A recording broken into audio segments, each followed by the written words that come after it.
Hi, welcome to Kalkuli creation log.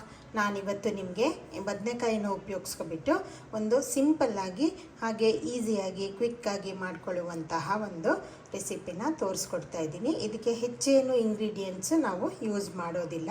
ಇದು ಚಪಾತಿಗೆಲ್ಲ ತುಂಬ taste ಆಗುತ್ತೆ. ಅಕ್ಕಿ ರೊಟ್ಟಿ, ಚಪಾತಿ ಇದೆಲ್ಲದಕ್ಕೂ ತುಂಬ ಚೆನ್ನಾಗಿ ಒಂದು ಕಾಂಬಿನೇಷನ್ ಆಗುತ್ತೆ.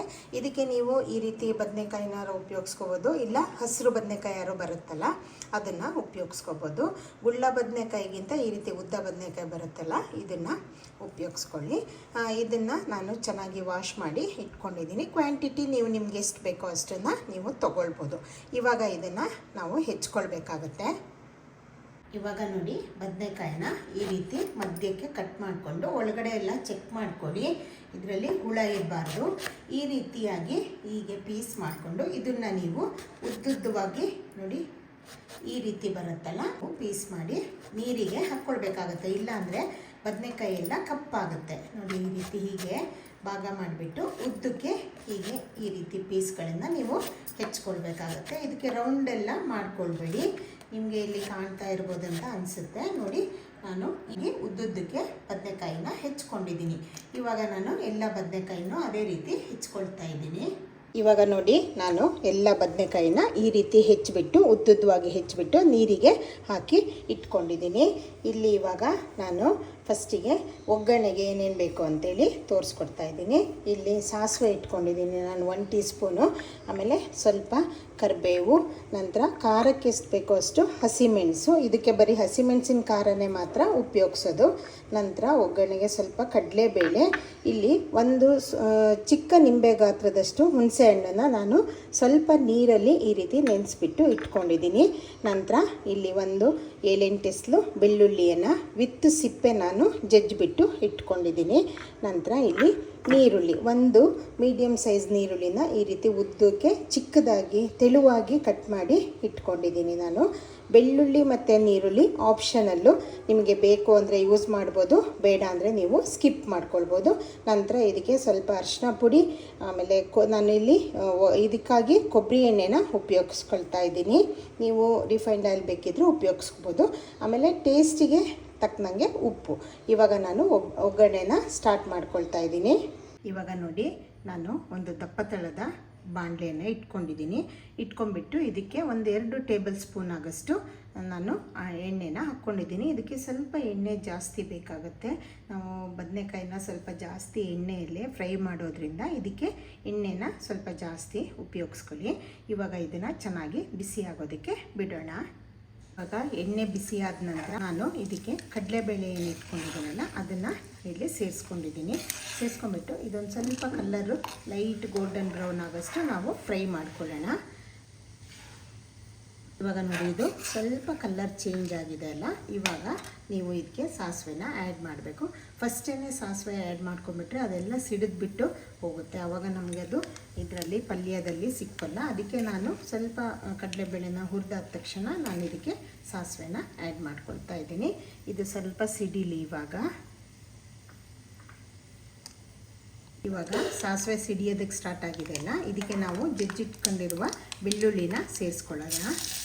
ಇದು ಬೆಳ್ಳುಳ್ಳಿ ಹಾಕಿ ಇದು ಸ್ವಲ್ಪ ರೋಸ್ಟ್ ಆದ ತಕ್ಷಣ ನಾವು ಇದಕ್ಕೆ ಖಾರಕ್ಕೆ ಬೇಕಾದಷ್ಟು ಹಸಿಮೆಣಸನ್ನು ಆ್ಯಡ್ ಮಾಡ್ಕೊಳ್ಳೋಣ.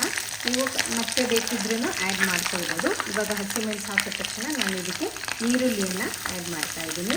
ನೀರುಳ್ಳಿ ಇದು ಫುಲ್ಲು ನಿಮಗೆ ಗೋಲ್ಡನ್ ಬ್ರೌನ್ ಆಗೋಷ್ಟು ನೀವು ಇದು ಸ್ವಲ್ಪ ಅಂದರೆ ಜ್ಯೂಸ್ ಇದು ಸಾಫ್ಟ್ ಆಗ್ತಾಯಿದ್ದು ಸ್ವಲ್ಪ ಇದು ಡ್ರೈ ಇದಾಗುತ್ತಲ್ಲ, ಬ್ರೌನಿಶ್ ಆಗುತ್ತಲ್ಲ, ಅಷ್ಟು ನೀವು ಇದನ್ನು ಸ್ವಲ್ಪ ಹೈ ಫ್ಲೇಮಲ್ಲಿ ಫ್ರೈ ಮಾಡಬೇಕು. ಇದನ್ನು ಇವಾಗ ನೀರುಳ್ಳಿ ಹಾಕಿದ್ದೀನಲ್ಲ, ನಂತರ ನಾನು ಕರಿಬೇವೇನು ಇಟ್ಕೊಂಡಿದ್ದೀನಿ ಅದನ್ನು ಸಹ ನಾನಿಲ್ಲಿ ಆ್ಯಡ್ ಮಾಡ್ಕೊಳ್ತಾ ಇದ್ದೀನಿ. ಇವಾಗ ನಾವು ಸ್ವಲ್ಪ ನೀರುಳ್ಳಿ ಕ್ವಿಕ್ಕಾಗಿ ಕುಕ್ ಆಗೋದಕ್ಕೆ ನಾನು ಇಲ್ಲಿ ಏನು ಮಾಡ್ತೀನಿ, ಒಂದು ಅರ್ಧ ಟೀ ಸ್ಪೂನಷ್ಟು ಉಪ್ಪನ್ನು ಆ್ಯಡ್ ಮಾಡ್ತೀನಿ. ಆವಾಗ ನೀರುಳ್ಳಿ ಬೇಗ ಬೆಂದುಬಿಟ್ಟು ನಮಗೆ ಡ್ರೈ ಆಗುತ್ತೆ. ಇವಾಗ ನೀರುಳ್ಳಿ ಚೆನ್ನಾಗಿ ಡ್ರೈ ಆಗೋದಕ್ಕೆ ನಾವು ಲಿಡ್ ಕವರ್ ಸಹ ಮಾಡಬಾರ್ದು, ಹೀಗೆ ಓಪನ್ ಆಗಿ ನಾವು ಇದನ್ನು ಫ್ರೈ ಮಾಡಬೇಕು.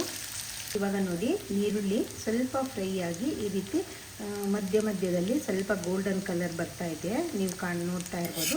ಇದು ಇನ್ನೂ ಒಂದು ಸ್ವಲ್ಪ ಹೊತ್ತು ಫ್ರೈ ಆಗೋದಕ್ಕೆ ಬಿಡೋಣ. ಆವಾಗ ನಿಮಗೇನಾಗುತ್ತೆ, ನೀರುಳ್ಳಿಯಲ್ಲಿರುವಂತಹ ಎಲ್ಲ ನೀರು ಡ್ರೈ ಆಗಿ ನಿಮಗೆ ಆವಾಗ ಬದನೆಕಾಯಿನೂ ಸಹ ನಿಮಗೆ ಡ್ರೈ ಮಾಡ್ಕೊಳ್ಳೋಕ್ಕೆ ಈಸಿ ಆಗುತ್ತೆ. ಹಾಗಾಗಿ ನೀರುಳ್ಳಿಯನ್ನು ಸ್ವಲ್ಪ ಬ್ರೌನಿಷ್ ಆಗಿನೇ ನೀವು ಇದು ಮಾಡ್ಕೊಳ್ಬೇಕು.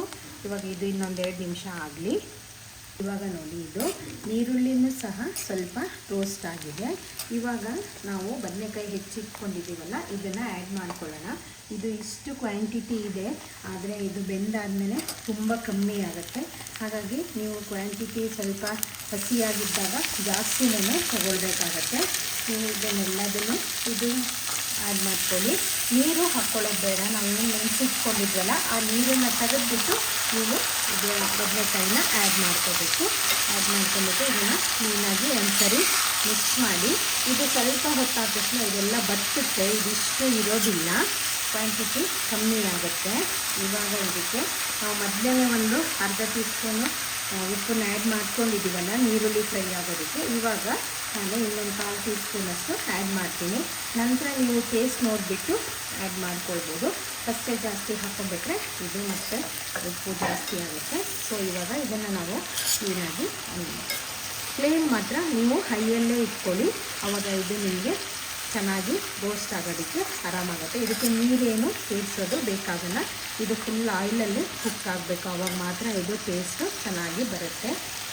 ನೋಡಿ, ನಾನು ಹೈ ಫ್ಲೇಮಲ್ಲಿ ಇಟ್ಕೊಂಡೇ ಇದು ಚೆನ್ನಾಗಿ ಎಲ್ಲ ಮಿಕ್ಸ್ ಮಾಡ್ಕೊಂಡಿದ್ದೀನಿ. ಇವಾಗ ನಾನು ಏನು ಮಾಡ್ತೀನಿ, ಒಂದು ಅರ್ಧ ಟೀ ಸ್ಪೂನಷ್ಟು ಅರಿಶಿನ ಪುಡಿನ ಇದಕ್ಕೆ ಆ್ಯಡ್ ಮಾಡ್ತೀನಿ. ಆ್ಯಡ್ ಮಾಡಿಬಿಟ್ಟು ಇದನ್ನು ಚೆನ್ನಾಗಿ ಮಿಕ್ಸ್ ಮಾಡಬೇಕು.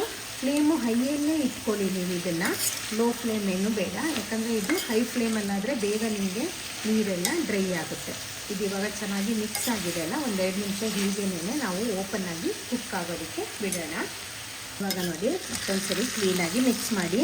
ಕ್ವಾಂಟಿಟಿ ನೋಡಿ, ಇದು ಎಷ್ಟು ಕಮ್ಮಿ ಆಗಿದೆ. ಇವಾಗ ಇದು ಸ್ವಲ್ಪ ನೀವು ಆಯಿಲಲ್ಲೇ ಇದು ನೀರೇನು ಹಾಕ್ದೇನೆ ಮಾಡೋದ್ರಿಂದ ನೀವು ಸ್ವಲ್ಪ ದಪ್ಪ ತಳದ ಪಾತ್ರೆ ತಗೊಳ್ಬೇಕು. ಆಮೇಲೆ ಸ್ವಲ್ಪ ಎಣ್ಣೆನೂ ಬೇಕಾಗುತ್ತೆ. ಇದು ಹಿಂಗಾಯಿ ಅಂತ ಹೇಳೆಲ್ಲ ಮಾಡ್ತೀರಲ್ಲ, ಅದೆಲ್ಲ ಒಂದೇ ರೀತಿ ಮಾಡ್ಕೊಂಡು ತಿಂದು ಬೋರ್ ಆದಾಗ ಈ ರೀತಿ ಪಲ್ಯನ ಮಾಡ್ಕೊಳ್ಳಿ. ಇದು ತುಂಬ ಚಪಾತಿಗೆಲ್ಲ ಚೆನ್ನಾಗಾಗುತ್ತೆ, ರೈಸಿಗೂ ಚೆನ್ನಾಗಾಗುತ್ತೆ, ಅಕ್ಕಿ ರೊಟ್ಟಿಗೂ ಇದು ಚೆನ್ನಾಗಿ ತಿಳಿಸ್ಕೊಡುತ್ತೆ. ಇವಾಗ ನಾವು ಇದೆಲ್ಲ ತಿರ್ಸ್ಕೊಂಡಿದ್ದೀವಲ್ಲ, ಇದು ಸ್ವಲ್ಪ ನೀರೆಲ್ಲ ಡ್ರೈ ಆದಂಗೆ ಆಗಿದೆ. ನಾವಿಲ್ಲಿ ಹುಣಸೆ ಹಣ್ಣನ್ನು ಈ ರೀತಿ ನೆನೆಸಿಟ್ಕೊಂಡಿದ್ದೀವಲ್ಲ, ಈ ರೀತಿ ಇದು ಪಲ್ಪನ್ನೆಲ್ಲ ಹಾಕಬಾರ್ದು. ಇದನ್ನು ಚೆನ್ನಾಗಿ ಈ ರೀತಿ ಸ್ಕ್ವೀಸ್ ಮಾಡಿಬಿಟ್ಟು ಇದ್ರದ್ದು ನೀರು ಏನೇನಿರುತ್ತಲ್ಲ ನೀವು 2 ಟೇಬಲ್ ಸ್ಪೂನಷ್ಟು ಆ್ಯಡ್ ಮಾಡ್ಕೊಳ್ಳಿ. ಆಮೇಲೆ ನಂತರ ನೀವು ಬೇಕು ಅಂದ್ರೂ ನೀವು ಮತ್ತೆ ಆ್ಯಡ್ ಮಾಡ್ಕೊಳ್ಬೋದು. ಜಾಸ್ತಿ ನೀರು ಹಾಕ್ಕೊಳ್ಬಿಡಿ. ನೋಡಿ, ಜಸ್ಟ್ ಒಂದು 2 ಟೇಬಲ್ ಸ್ಪೂನ್ ಆಗೋಷ್ಟು ಇದೆ. ಅಷ್ಟು ನೀರಲ್ಲಿ ನೆನೆಸಿಟ್ಕೊಂಡು ನೀವು ಇದನ್ನು ಆ್ಯಡ್ ಮಾಡ್ಕೊಳ್ಳಿ.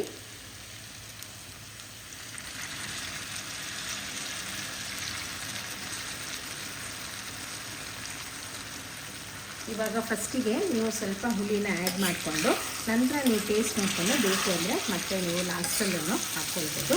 ಒಂದೇ ಸರಿ ನೀವು ಜಾಸ್ತಿ ಹಾಕ್ಕೊಳ್ಬೋದು. ಇವಾಗ ಇದು ಮತ್ತೆ ಮಿಕ್ಸ್ ಮಾಡಿಬಿಟ್ಟು ಮತ್ತೆ ಮಾಡೋದಕ್ಕೆ ಬಿಡಬೇಕು. ಇದು ನೋಡಿ, ನೀರೆಲ್ಲ ಇಲ್ಲ, ಇದು ಫುಲ್ಲು ಆಯಿಲಲ್ಲೇ ಕುಕ್ ಆಗ್ತಾಯಿದೆ.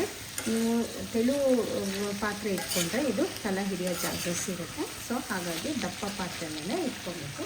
ಇದನ್ನು ಇನ್ನೊಂದು ಸ್ವಲ್ಪ ಹೊತ್ತು ನಾವು ಬೇಯೋದಕ್ಕೆ ಬಿಡೋಣ. ಇವಾಗ ಇದು ನೋಡಿ ಚೆನ್ನಾಗಿ ಆಗಿದೆ. ಇದು ಫುಲ್ ಆಯಿಲಲ್ಲೇ ಕುಕ್ ಆಗಿಬಿಟ್ಟಿದೆ. ಈ ತಲೆನ ತಾಗದೇ ಇದ್ದಂಗೆ ತಿರ್ಗಿಸ್ಕೊಳ್ತಾ ಇರಬೇಕು. ಇವಾಗ ನೀವು ಉಪ್ಪು ಮತ್ತು ಖಾರನ ಟೇಸ್ಟ್ ನೋಡ್ಕೊಳ್ಳಿ.